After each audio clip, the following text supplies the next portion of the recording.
Hi again everyone, welcome back again Bitcoin Update. So this update adalah update setelah FOMC press conference. Jadi kita akan berikan informasi kepada teman-teman seputar update fundamental yang berhubungan dengan pasar finansial secara global. Jadi nggak cuma buat Bitcoin, tapi kita ngomongin di sini juga untuk stock market, forex market dan kawan-kawannya.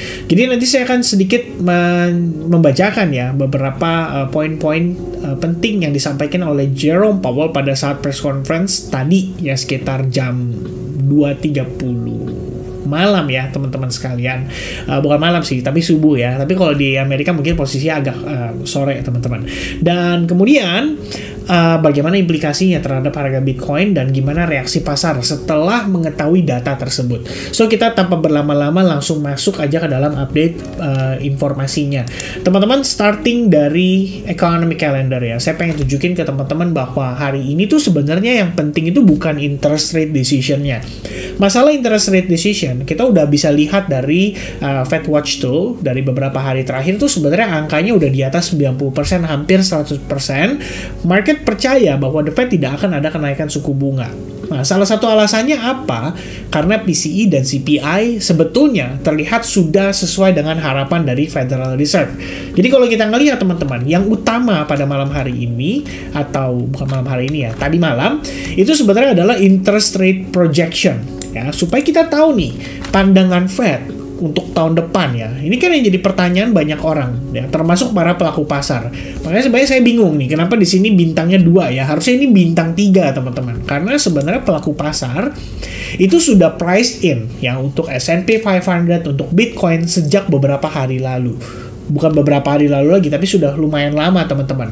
Bahkan yang menarik adalah waktu saya cek ya tadi S&P 500, jadi kalau kita ngecek S&P 500 itu posisinya sudah mendekati all time high, bahkan hanya 2% lagi saja dia sudah mencapai all time high.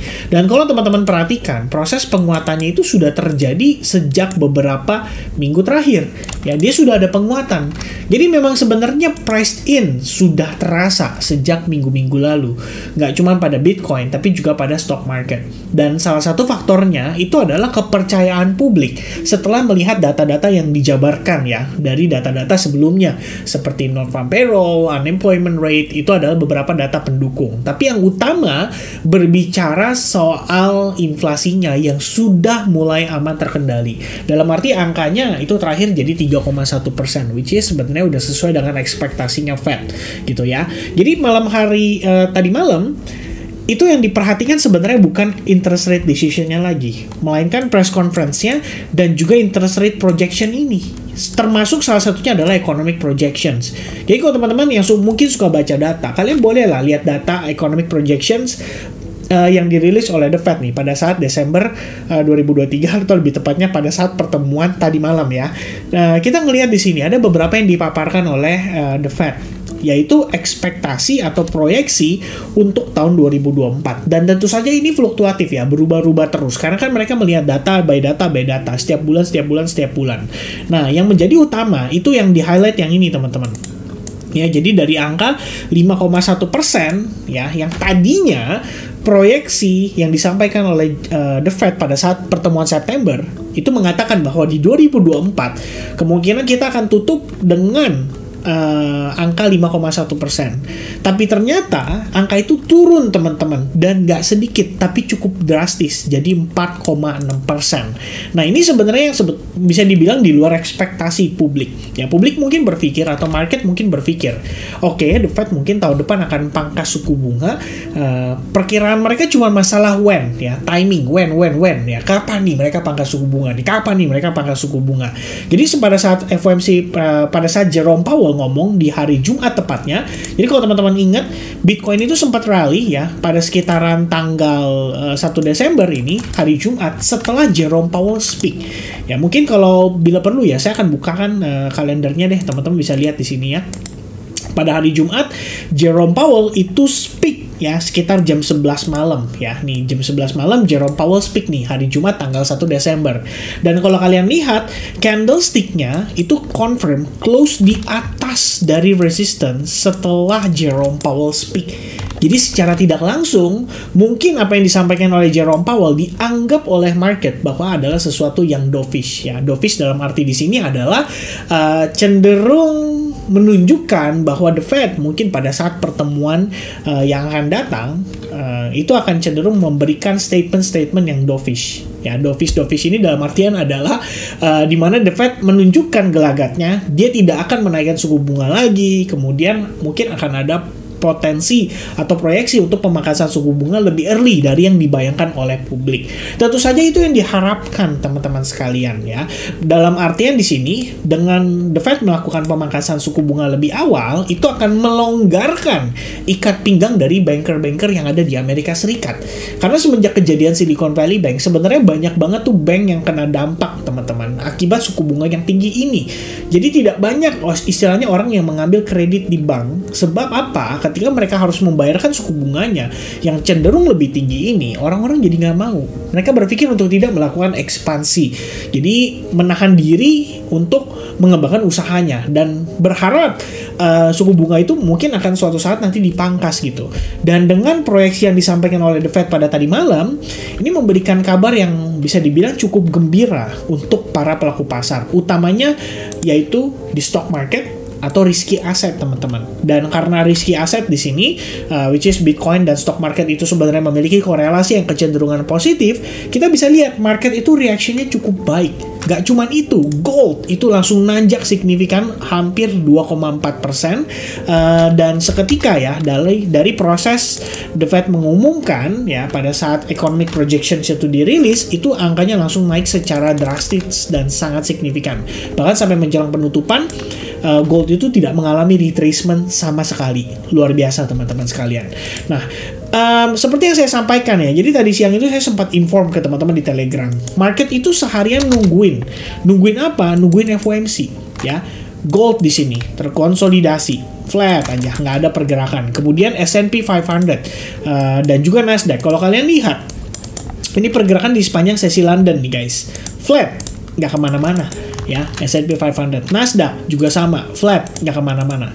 Even untuk Bitcoin sendiri, kalau kita lihat pergerakannya ya, Selasa itu range-nya masih lumayan, begitu hari Rabu semakin menyempit, dan sebelum FOMC memasuki sesi New York itu langsung mulai ada pergerakan, dan reaksi hasil FOMC bisa dibilang yang memberikan Bitcoin kemampuan untuk berhasil break terhadap previous supply, yang mana ini artinya kita melihat ada indikasi Bitcoin itu bisa kembali meneruskan rally-nya ya. Jika seandainya ini benar, maka ada beberapa syarat yang nanti kita harus perhatikan ya dari segi price action-nya. Tapi sebelum kita lanjut ke sana, saya mau bahas lagi lanjut ya terhadap si economic projection ini.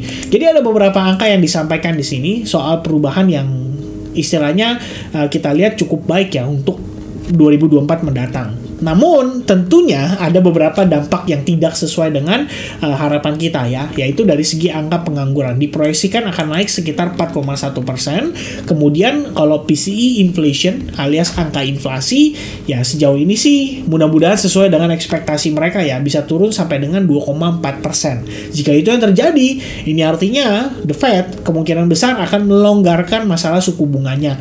Dan kalau misalkan itu yang terjadi, ini artinya ya seperti yang kita harapkan ya, mungkin memang ada hubungan juga dengan pemilu yang akan dilakukan pada November tahun depan ya di Amerika Serikat.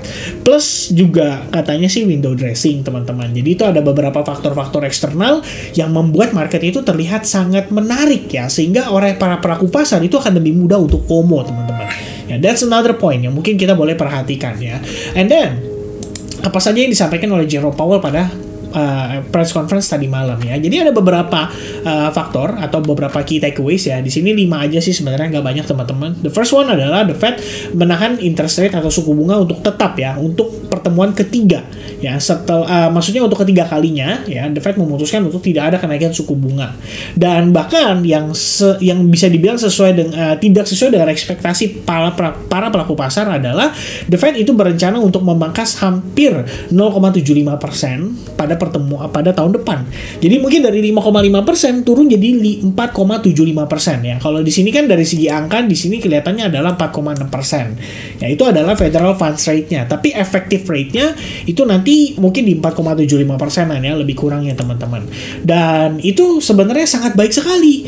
Jadi bayangan orang-orang adalah wah ini dia ya yang ditunggu-tunggu ya. The Fed mungkin akan melonggarkan ikat pinggang dan ini bakal ngasih kesempatan nih untuk money flow bisa masuk kembali ke dalam risky aset. Itu pertama. Yang poin nomor 2 teman-teman, di sini menjelaskan bahwa menurut saya ini cuma masalah main aman ya. The Fed bilang bahwa kenaikan suku bunga itu masih mungkin ya jika seandainya data memanggil ya. Dalam artian kalau memang data menunjukkan kita harus naikin suku bunga, gak ada masalah, kita akan lakuin. Yaitu yang poin nomor 2 teman-teman. Kemudian yang poin nomor 3, di sini there are clear divisions on the committee in the rate outlooks ya. 8 officials saw fewer than 3/4 ya. Ini intinya kayak perdebatan lah ya antara beberapa anggota FOMC atau Fed mengatakan bahwa sebenarnya apa istilahnya tahun depan ya 3 kali pemangkasan suku bunga itu atau 0,75% itu terbilang cukup besar ya.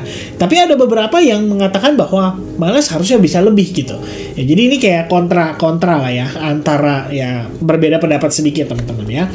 Kemudian poin nomor 4 adalah the committee menyampaikan ya bahwa mereka melihat bukan melihat ya dalam arti mengharapkan soft landing ya untuk US economy tidak terjadi resesi itu bisa dibilang adalah harapan mereka gitu ya, with unemployment forecast to rise only slightly over the next few years.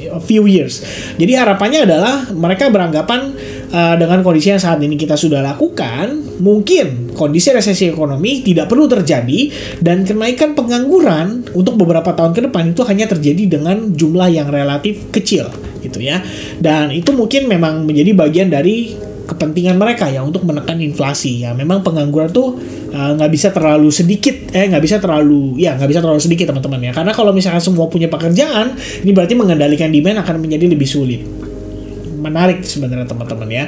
Sebenarnya ada 1 atau 2 poin yang saya pengen bantah ya, tapi mungkin di sini kita akan coba untuk objektif dulu ya, ngikutin dari artikelnya teman-teman sekalian, karena memang artikel ini yang merupakan hasil pembicaraan Jerome Powell tadi malam. Market meyakini dengan nada FOMC yang cenderung dovish ini, kelihatannya ya market akan cenderung positif gitu ya. 2-year treasury yields drop 25 basis point to around 4.5%. The dollar headed toward the lowest since August ya. Swap contract repriced to level consistent with 130 basis point of easing over the next 12 months. Ini di sini intinya dijelaskan teman-teman gimana reaksi pasar setelah pernyataan FOMC tadi malam. Pertama, S&P 500 mengalami penguatan. Kedua, treasury yields atau obligasi itu angkanya turun. Ketiga, dolar itu menuju ke harga yang power ya, atau strength atau kekuatan dolar itu melemah sejak bulan Agustus ya, menuju ke level sejak bulan Agustus, dan swap contract reprice to level consistent with 130 basis points of easing over the next 12 months ya. Swap contracts ini saya kurang begitu paham teman-teman sekalian. Tapi overallnya 5 poin ini sebenarnya menunjukkan ya apa yang market lakukan setelah dia mengetahui statement Jerome Powell tadi malam yang cenderung dovish, dan kita mungkin akan sedikit bahas ya progres daripada Bitcoin teman-teman. Kalau teman-teman ingat ya, sebenarnya beberapa hari terakhir kita tahu ya bahwa proses Bitcoin itu mengalami rejection terjadi atas level 44.336 dolar, which is kalau misalkan berdasarkan pengetahuan saya ya, berbicara sedikit soal Elliott Wave Theory, sebetulnya ketika kita melihat ada rejection ini ya, rejection ini mungkin bisa hanya sekedar ABC corrective waves teman-teman ya, yang artinya untuk mengejar ke wave 4 itu memang mungkin harus melalui 3 wave correction atau bahkan lebih gitu ya. Namun saat ini yang membuat saya mungkin sedikit lebih mempertimbangkan lagi adalah faktor fundamental yang terlihat cukup positif teman-teman. Itu pertama. Yang kedua adalah bagaimana Bitcoin sendiri mempertahankan exponential moving average 21 dengan cukup baik. Seperti yang saya sampaikan pada previous video, di mana EMA21 itu mempunyai daya tarik yang lumayan bagus ya untuk istilahnya kita menentukan ya apakah tren ini benar-benar sudah berakhir atau masih bisa nanjak lagi teman-teman sekalian. Dan tampaknya exponential moving average 21 pada time frame daily bekerja dengan cukup baik. Jadi bukan tanpa alasan harga berhenti di sana, tapi dengan suatu indikator ini bisa mensupport untuk Bitcoin ini tetap bertahan ya dari tekanan jualnya. Itu yang pertama kan. Kemudian yang kedua adalah dengan dorongan faktor fundamental dan update major yang terjadi tadi malam, membuat Bitcoin itu lebih mudah untuk memiliki reaksi yang cenderung positif. Sebab apa? Sekali lagi kita kembali, yaitu S&P 500 dan Nasdaq, yaitu reaksinya sangatlah positif terhadap statement dari Jerome Powell. Jadi saya rasa akan sangat wajar sekali kalau Bitcoin itu ikut mendapatkan semacam money flow, walaupun hanya terbatas saja teman-teman.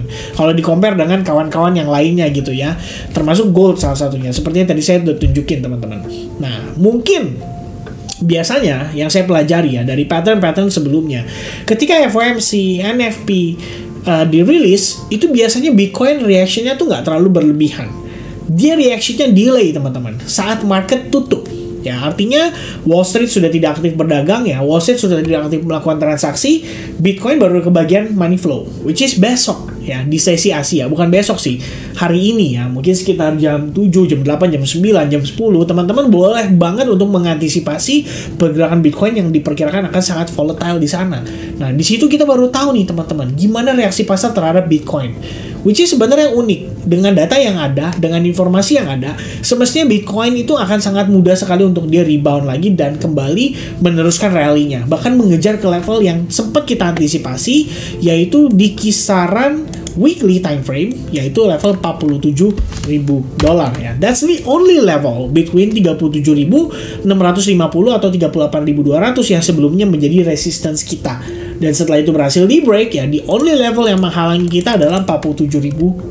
Jadi kemampuan Bitcoin untuk mengejar ke $47.000 menurut saya sangat-sangat kuat ya, sangat-sangat possible untuk itu bisa terjadi. Namun kembali lagi teman-teman sekalian ya, kita tetap harus skeptical, kita tetap harus antisipasi kemungkinan koreksi itu bisa berlanjut. Dalam arti di sini kalau kita lihat teman-teman, Anda menghubungkan trend line terhadap highest point, ini kita masih kebentur ya dengan high point atau trend line yang terbentuk berdasarkan high point sebelumnya. Walaupun saya melihatnya secara probabilitas ya, mungkin untuk tekanan Bitcoin kembali bearish ya, itu mungkin akan cenderung terbatas ya. Dalam artian kita ngelihat bagaimana reaksi hasil FOMC ini tuh bisa dikatakan sebagai salah satu reaksi yang cukup impulsif di market. Jadi market tuh sudah menentukan bahwa oke, nggak apa-apa kita beli dengan harga tinggi, itu mereka bersedia teman-teman sekalian ya. Namun kalau kita lihat lagi berdasarkan data sebelumnya, di level-level ini tuh memang terdapat yang namanya fair value gap ya. Di sini kalau kalian perhatikan time frame 1 jam ini terdapat fair value gap ya, dan reactionnya itu nggak dari sembarangan tempat, tapi dari fair value gap itu justru kita mendapatkan reaction. Kemudian selain itu tadi saya sudah sampaikan, terbentuklah si trend line ini, di mana kita bisa mengantisipasi what if ini adalah top sementara aja gitu ya. Jadi kalau misalnya kita ngelihat pullback, sebenarnya kalau misalkan dia bisa bertahan di atas area supply sebelumnya, ini masih bisa ngasih opportunity untuk Bitcoin menjadi pijakan dan kemudian meneruskan rally-nya lagi. Nah, kalau teman-teman merasa bahwa aduh ketinggalan nih di Bitcoin, sebenarnya kalian punya opsi untuk transaksi di altcoins ya. Punya option dengan kalian melihat mungkin pergerakan-pergerakan yang cenderung positif ya. Kita ngelihat kayak misalkan Aptos di sini dia sudah create higher high, ada pullback untuk potensi higher low, dan ternyata reaksi cukup positif, harga mantul setelahnya. Kemudian ada ya, saya pribadi melihat ada Ordinals, kemudian ada Algorand ya, kemudian ada Phantom, Arbitrum, ada Solana juga yang barusan break dari trendline. Jadi sebenarnya masih banyak sekali alternatif yang teman-teman bisa manfaatkan kalau misalkan kalian mempertimbangkan bahwa di Bitcoin kayaknya udah telat nih, harganya udah naik gitu ya. Nah, itu mungkin bisa menjadi pertimbangan sementara teman-teman. Nah, sebenarnya dari perspektif fundamental, major update yang saya lihat, there's nothing wrong with the market, dan malah semestinya market itu akan menanggapi dengan kondisi yang cukup positif. Tapi mungkin buat beberapa orang yang berpikir bahwa sell the news ya, buy the news, sell the news ya, buy the rumor, sell the news ya. Probably I'm a little bit tipsy teman-teman ya, sorry kalau udah agak ngantuk teman-teman. Tapi intinya buy the rumor, sell the news, dan setelah rilis news tadi malam, jangan-jangan ini malah jadi kesempatan untuk mereka memanfaatkan menjadi semacam exit liquidity. ya. Nah itu yang kita nggak tahu teman-teman sekalian. Jadi kalau dari saya sebenarnya personally, saya memanfaatkan setup yang mana saya lihat memiliki probabilitas yang cukup baik. Jadi saya coba untuk entry di beberapa altcoins yang saya lihat punya peluang untuk nanjak lagi. Meanwhile untuk Bitcoin, saya cenderung tendensinya untuk playing safe saat ini ya. Saya tetap melihat harga bahwa saat ini memang harga udah cukup bagus sekali, terbilang cukup tinggi gitu ya. Akan tetapi akan sangat wajar bila seandainya kita malah melihat ada rejection terjadi ya. Teman-teman perlu ingat ya bahwa Bitcoin itu sebelumnya nggak pernah mulus guys ya. Ada proses-proses seperti ini loh. Dia naik dulu, create higher high, which is nothing wrong with it, dan kita bisa manfaatkan untuk long position di altcoins atau mungkin untuk Bitcoinnya. But itu terjadi before akhirnya ada the real dumpnya gitu ya. Di sini juga sama. You see, price itu nggak benar-benar langsung turun, tapi dia naik dulu sebelum akhirnya baru turun, gitu kan? Di sini pun sama teman-teman. Anda bisa lihat bahwa harga itu mengalami fake out dulu sebelum pada akhirnya dia benar-benar turun dan mengalami retracement atau koreksi. Lalu, apakah saat ini itu juga proses yang harus terjadi?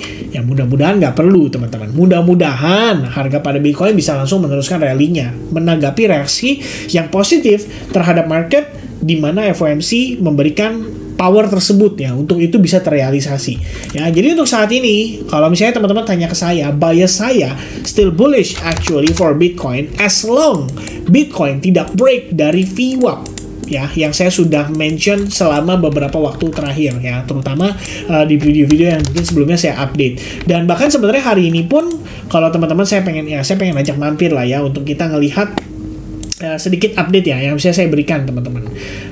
Wait a minute, let me check untuk make sure teman-teman ya.